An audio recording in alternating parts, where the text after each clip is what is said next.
Well, hello everybody, and welcome to my show. My name is Jason DaCosta, and thank you for joining me on Consistent Preterism. Today I'm going to be talking a little bit about interpretation and how do you interpret the Bible as a whole. But before I did that,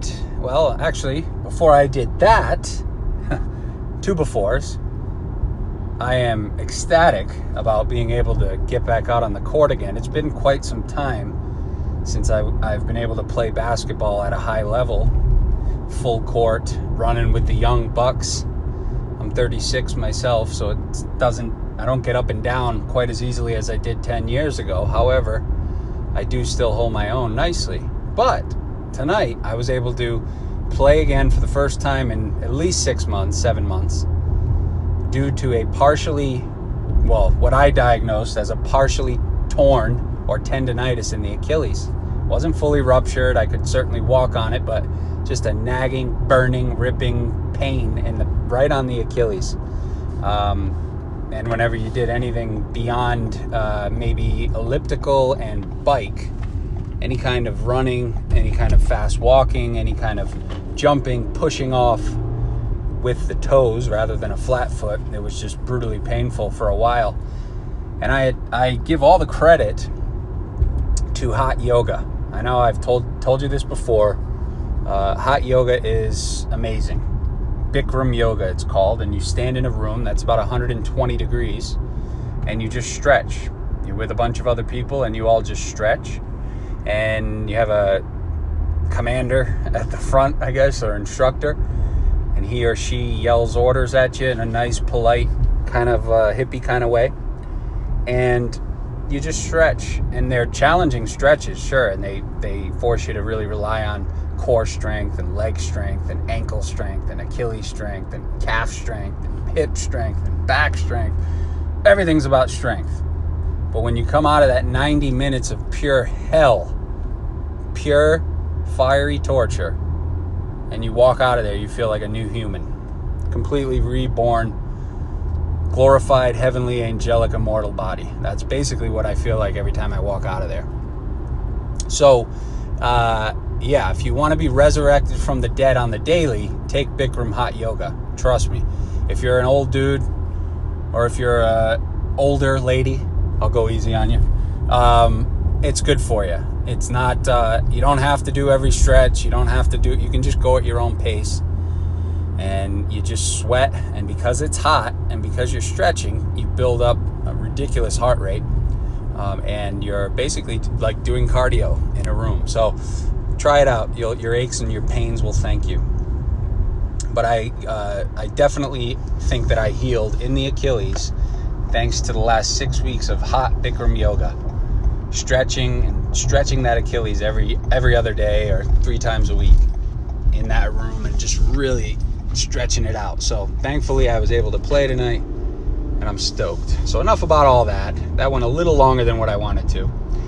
So the first thing that I wanted to talk about before we get into the interpretation is this particular audio is not going to be very in-depth theologically. In other words, I'm not going to be going over too many scriptures. I may. You never know where I ramble. I'm driving, so I could get off in different rabbit holes or trails.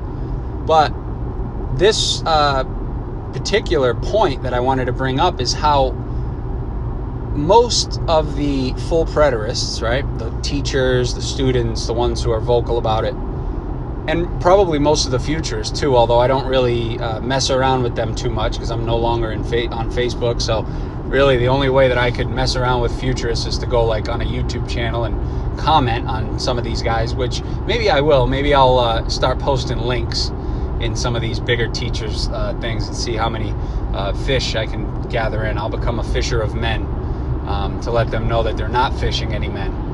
But most of these full preterist leaders, teachers, pastors, authors, whatever, they just refuse to acknowledge Israel only, right? Most of them, like Don Preston, Big Billy Bell, the blabbering blunder king, these guys, they just basically ignore Israel only. They've blocked everybody from their YouTube channels. From what I can understand, they've blocked tons of people on Facebook. Barry Isaacs just basically booted all IOers out of his group, from what I hear. for no reason, right? This guy was basically in my inbox on one of the social media platforms that I am on, and telling me like, man, if it's Israel only, I'm going to be disappointed. Like, in other words, he was sort of acknowledging in a roundabout Barry Isaacs kind of way that a lot of the stuff I said made sense. And Barry's a good guy. I mean, I don't have anything against him, but I just think, he dealt with it for a while. He let Israel only post in the groups for a while, and then it became too apparent and too obvious that this was the case, so he just booted everybody. You don't boot people unless you're threatened. You don't block people unless you're threatened. Notice how these leaders, they don't block any of these futurists, right? They want to help the futurists. Well, first of all, they want to jam it down their throat that they're wrong, and then they want to help the futurists come on board to full preterism. Well, why don't they want to help Israel only come back on board to full, continuous, inconsistent preterism? I mean, that's kind of doesn't make any sense, right? We're supposedly just as lost as the outside world, us Israel only guys, but they don't even want to engage, right? Because, well, obviously we have stronger points. But on the basis of Jesus' statement in Matthew 15:24 alone, on that basis, just on that basis, every single solitary Christian, whether you're futurist, whether you're partial preterist, whether you're full preterist, whether you're who the hell knows, right? Any of them. Whatever you are, you should at the very, very least consider that Israel only is a possibility because of that statement right there. Matthew 15:24, Jesus says, he looks in the camera, right? Just like The Office. He kind of like stops, stares in the camera. And then he says, I come only for the lost sheep of the house of Israel. Only. Okay, now, you can try to spin that and twerk it and work it, but really, there's no other way to interpret that. Okay, he comes only for the lost sheep of the house of Israel. And what's funny is, the words Israel only, or the term Israel only, is actually in that statement. If you think about it, I come only for the lost sheep of Israel. Israel only. Okay, so on that basis alone, every single human that believes in Jesus should at least consider that this is the case. And if you don't consider it, you're first of all doing yourself a disjustice or an injustice, because you're not exploring an option that really makes a hell of a lot of sense. But secondly, you are not being honest, right? Like when Don Preston just shuts it down and says, I don't even engage with the IOers because it's so ridiculous. They're basically atheists. No, the only reason why they don't engage with the IOers is because the IOers have stronger points, plain and simple.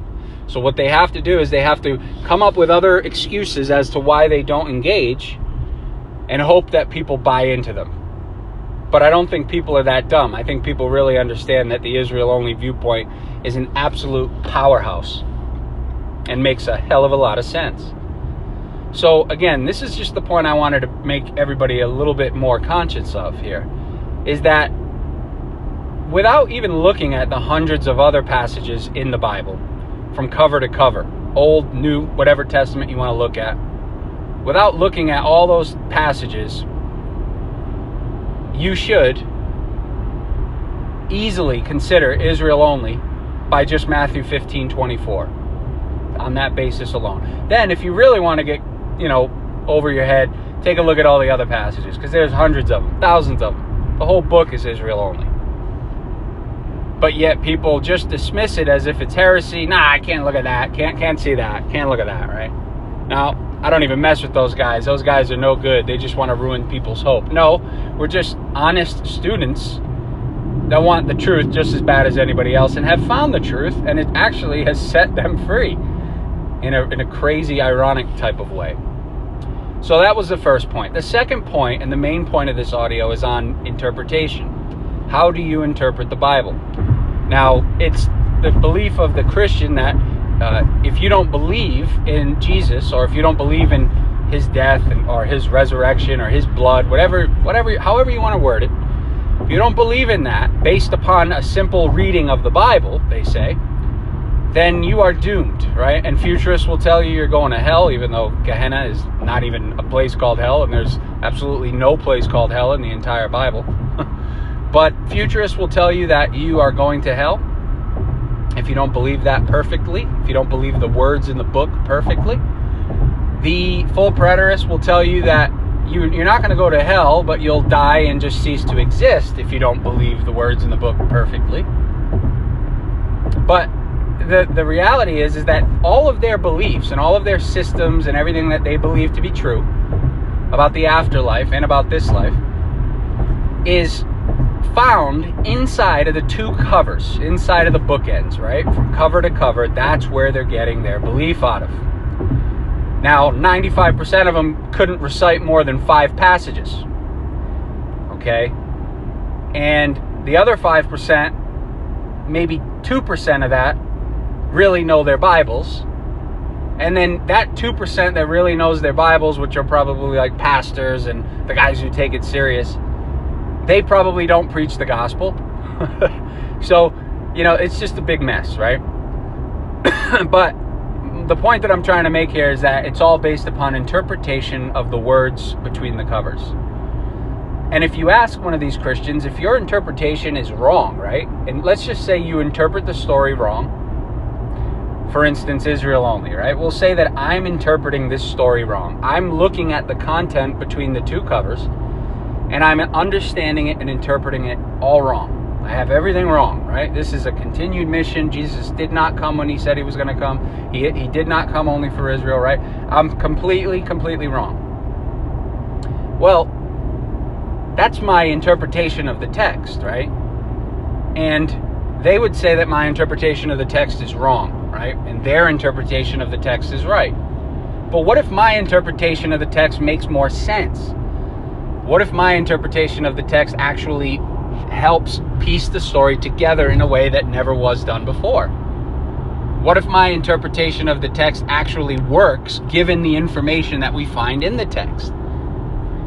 And what if my interpretation of the text actually sort of makes sense with the fact that we have no new writings from this God of Israel in over 2,000 years, and people are burying their face in old antiquated letters written to dead people and thinking that it pertains to them and trying to apply in any way, shape, or form that they can, all the while missing the elephant in the room, that it all ended at the destruction of Jerusalem, which was the coming of the Lord.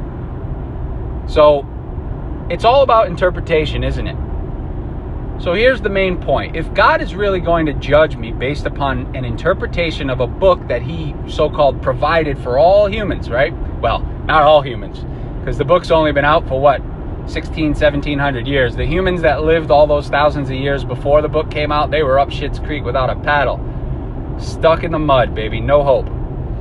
But if you just so happen to be born on the other side of this book, this collection of ancient Israeli letters, then you have hope, right? There's a chance for you.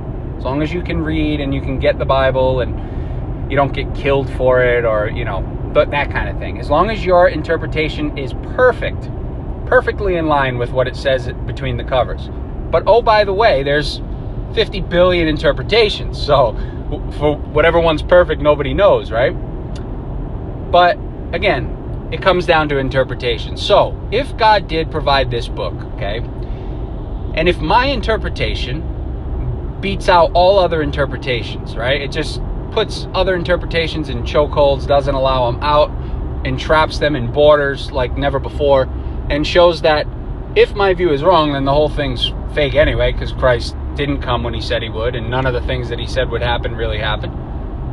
So my interpretation is the better one. So therefore, will God really punish me? Let's say this is really his book. Well, I'm looking at the book with utmost honesty and unbiased interpretation.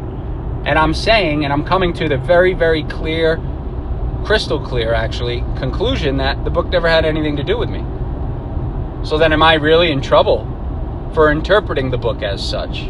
If that's the message that's really in the book, and I'll hang all my hats on that it is, then clearly God is not going to hold me accountable for interpreting the book the proper way. And I'm not saying that this is God's book. I'm just playing devil's advocate if in fact it if in fact it was. And my view is correct, then how could I be held accountable? How could I be punished? Because really all I'm doing is taking the book at face value. I'm not forcing myself into it. I'm reading it logically the way that any other book is meant to be read, looking at events that were said or things that were said to living people at the time about things that they were going to actually go through and not me. That's all I'm doing. I'm just being honest. So if God's going to punish me for that method of interpretation, just sheer brutal, innocent honesty, then so be it. So be it. And I'm not saying that, trying to be cocky or anything like that, but it's just the cold hard facts. If I can't look at this book honestly, unbiased, and say, okay, what does it actually say? Can I use common sense, logic, and intelligence and look at this book? Or does it have to be all kind of emotional, no common sense, irrational interpretation methods? Because that's basically what Christianity is in a nutshell. None of it makes any sense according to the continued gospel theory. And of course we know it wouldn't, because this is all about Israel. I come only for the lost sheep of the house of Israel. That's your anchor text. Okay, so just a little thinking audio today. Nothing too theological. Didn't do much exegesis. I just wanted people to get to think about how a lot of these full preterist leaders will not even engage IL, right? As if it's so far from the truth, yet Jesus says he came only for Israel. So it warrants their attention on the basis of that alone. Don K. Preston should put forth a preterist pilgrim weekend addressing Israel only. He addressed premillennialism. He addressed, what's the other one? Amillennialism. He addressed futurism every single time. Seems like every year he's teaching on Matthew 24. That's the theme of the conference.